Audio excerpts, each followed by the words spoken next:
खबर उत्तर प्रदेश संभल से। आपको बता दें कि जनपद संभल के केला देवी थाना क्षेत्र में 19 सितंबर को गांव भमौरी पट्टी निवासी प्रीतम सिंह की बेटी बबीता की गाजियाबाद से लौटते समय गांव के नजदीक गोली मारकर हत्या कर दी गई थी, जिसके बाद पुलिस ने मामले की जांच की तो अभियुक्तों को घटना में संलिप्त होना नहीं पाया गया। तो घटना का सफल अनुसंधान के लिए पुलिस अधीक्षक द्वारा एसओजी और सर्विलांस 3 टीमें गठित की गई थी, जिन टीमों के द्वारा सही अनुमान तथा साक्ष्य संकलन सीसीटीवी कैमरों के फुटेज की मदद से घटना का खुलासा करते हुए हत्या में शामिल मृतका बबीता के दोनों भाइयों नीरज और विनीत तथा मां ब्रजवती को संलिप्त पाया गया और गिरफ्तार कर लिया गया। घटना का खुलासा करते हुए पुलिस अधीक्षक ने बताया कि 19 सितंबर को हुई युवती की हत्या में पुलिस ने मृतका के 2 भाई और मां को एक अवैध देसी पिस्टल, 32 बोर 2 जिंदा कारतूस, 32 बोर तथा एक स्प्लेंडर बाइक भी बरामद की है।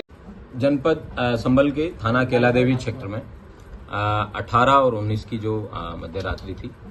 उस समय पुलिस को एक सूचना मिली कि एक 15-16 वर्षीय युवती है,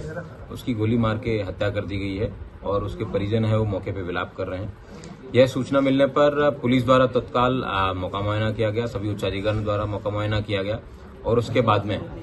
इस घटना के सफल अनावरण के लिए 3 सर्विलांस की टीमें और सीसीटीवी की टीमें रवाना की गई। प्रथम दृष्टया उन्होंने जो तहरीर लिखवाई उसमें 2 नामजद उन्होंने एनएस के जो है केसेस के आधार पर उन्होंने मुकदमा लिखवाया। पुलिस ने सर्वप्रथम उन 2 जो नामजद अभियुक्त हैं उनसे पूछताछ की। पूछताछ के बाद में उन दोनों लोगों का मौके पे नहीं होना पाया गया। उसके बाद में अग्रेतर विवेचना में सर्विलांस की टीमें और सीसीटीवी की टीमों द्वारा ये पता किया गया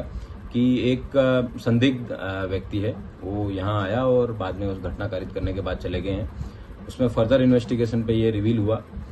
कि इस घटना में ये लोग, इसके परिवार के लोग, जिसमें गाजियाबाद के कड़कड़ मॉडल नाम की जगह पे रहते हैं, पिछले कई सालों से वहाँ पे रह रहे हैं। इन सब लोगों द्वारा एक कंस्पिरेसी बनाई गई कुछ दिन पहले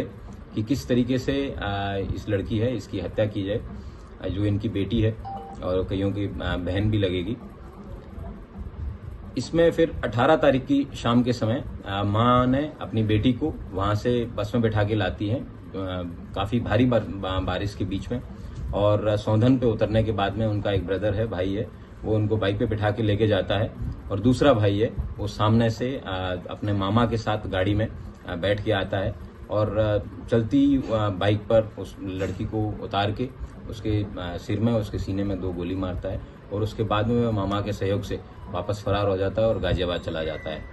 इस पूरी घटना का सफल अनावरण जो है हमारे थाना केला देवी पुलिस द्वारा किया गया है, जिसमें उनको एक 32 बोर की पिस्टल जो कि घटना में प्रयुक्त हुई थी, 2 लाइव कार्ट्रिजेस और मौके पे उस लड़की द्वारा अपने भाई के साथ जो स्ट्रगल हुआ है, उस घटना उसमें मौके से कुछ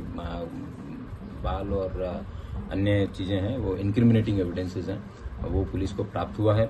और एक घटना का सफल अनावरण है वो पुलिस द्वारा किया गया है। इसके लिए मैं, मेरी जो सर्विलांस टीम है और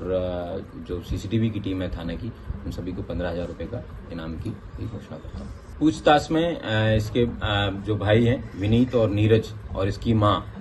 इन द्वारा बताया गया कि लड़की का चाल चलन उनको ठीक नहीं लगता था और काफी समझाने के बाद जब वो नहीं मानी तो इसी वजह से परिवार के सभी सदस्यों ने मिलके उसका जो है मर्डर करने का प्लानिंग बनाया था। तो सर ये क्या पहले वाले जो सर आरोपी थे दुष्कर्म के, सर केवल उनको फंसाना चाहते थे, इसलिए सर उनके नाम सर ये एक सोची समझी साजिश थी इनकी, जिसके तहत ये चाहते थे कि पुलिस को जो अभियुक्त नामजद हैं उनको पुलिस पकड़ के ले जाएगी और इन्होंने विभिन्न प्रेशर ग्रुप से भी और यहाँ पे भी विभिन्न प्रकार के कुत्सित प्रयास किए गए ताकि पुलिस पे अनायास प्रेशर बना के जो नामजद अभियुक्त हैं ये लोग जेल चले जाएं। लेकिन पुलिस ने बिना किसी के दबाव में आए एकदम मेरिट के आधार पे इन्वेस्टिगेशन करते हुए घटना का एक सफल अनावरण किया गया है, जिसमें 3 अभियुक्त आज जेल जा रहे हैं, जिसमें 2 सगे भाई और उनकी मां, और मां का जो भाई मामा है वो अभी भी फरार है, उसको जल्द गिरफ्तार करके जेल भेजा जाएगा। Thank you. Bureau report, news hub Bharat.